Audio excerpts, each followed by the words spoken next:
Le sol, c'est le plus gros réservoir de carbone organique de la planète, juste après les océans. Donc on a un potentiel en fait, de stockage très très important. Et ça, on ne le sait pas beaucoup, hein, on ne nous le dit pas souvent en fait. De plus en plus, mais... On le dit de plus en plus, surtout depuis l'initiative 4 pour 1000. Est-ce qu'on peut rappeler ce qu'est le 4 pour 1000 Simplement. Alors ça provient d'une règle de 3 très simple. Hein. Si on augmente de 4 pour 1000, c'est-à-dire de 0,4% par an les stocks de carbone des sols, on arrive à compenser, alors selon les calculs, entre les émissions totales de carbone, de CO2 fossile de l'atmosphère, ou bien l'enrichissement, je dirais, annuel de carbone dans l'atmosphère, c'est-à-dire 4,3 milliards de tonnes de carbone actuellement. Et le AAA s'appuie sur le 4 pour 1000 dans ce volet sol, mais adapté aux conditions africaines. Maintenant, est-ce qu'on a en Afrique 4 pour 1000 ou non? Alors, ça, c'est la question principale. En Afrique, on peut avoir 10 pour 1000, comme on peut avoir 0 pour 1000. ça dépend des sols. Ça dépend des sols et de leurs conditions. Mais en moyenne, on peut dire que nous pouvons être dans l'ordre de 4 pour 1000 sans difficulté. L'agriculture climato-intelligente, c'est une agriculture qui réunit simultanément 3 caractéristiques. Elle est adaptée au changement climatique, elle atténue le changement climatique et elle assure la sécurité alimentaire. Vous aurez tout de suite reconnu la proximité avec le 4 pour 1000 et avec le AAA, évidemment.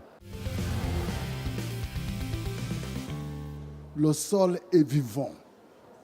Ce n'est pas un objet comme ça. Et le sol est composé des autres vivants. Donc, c'est des connectivités à l'intérieur de ça, composées de milliers de micro-organismes. Les sols sont vivants et sont diversifiés parce que les communautés qui habitent le sol ont accès à des sources d'énergie. Et la source d'énergie, c'est le carbone. Augmenter le carbone dans le sol contribue à diminuer la quantité de gaz à effet de serre, mais contribue également à améliorer la fertilité du sol et donc améliorer les rendements.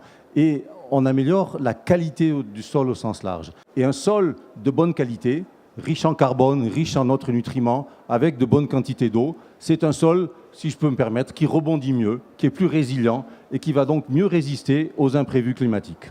Il faut absolument en Afrique qu'on interdise la monoculture.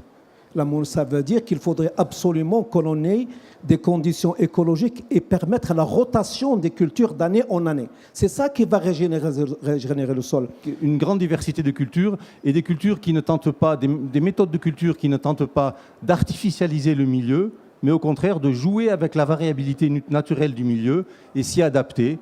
Il faut passer d'une mentalité agro-arrogance à une mentalité bio-mimétisme. Regardez le sol.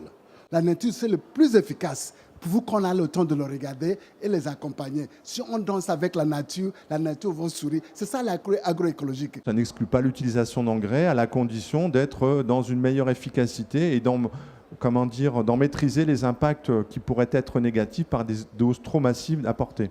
Pour moi, il ne faut pas opposer les engrais organiques avec les engrais minéraux. C'est comme le vin. Vous savez, le vin, quand on a un bon crayon entre les mains, il y en a ceux qui utilisent avec modération et il y a ceux qui se laissent aller avec toutes les conséquences. Donc, il y a une fertilisation raisonnée. Nous savons bien qu'il faut que l'Afrique se nourrisse. Nous savons bien qu'il faut que nous trouvions des modèles pour bâtir notre économie. Et c'est l'agriculture qui doit être le fondement de développement de nos économies nationales. Je pense que l'Afrique, d'abord, peut nourrir l'Afrique. Ça, c'est fondamental. Et il y a toutes les capacités pour le faire. Il faut travailler pour avoir de bons projets, pour faire augmenter et réduire le gap de productivité. On a besoin donc de la coopération, surtout nord-sud. C'est très nécessaire parce qu'on a besoin de certaines technologies pour également éviter les erreurs. Mais l'Afrique, si on peut produire suffisamment, l'Afrique peut exporter à d'autres régions parce que le potentiel de production est encore important au niveau de l'Afrique. Mais il faudrait qu'on le fasse ensemble. Et ce n'est pas seulement l'Afrique toute seule. Nous avons eu l'opportunité de voir qu'il y a Agropole avec la Fondation Avril qui a initié un certain nombre de projets au niveau des oléoprotéagineux de notre pays.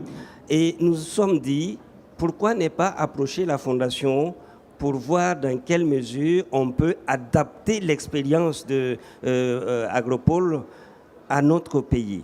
L'adapter à faire en sorte que cette filière soit vraiment une filière de base. Dans chaque pays, le secteur privé, y compris les petits agriculteurs, parce que c'est la majorité, ils vont être organisés en filières.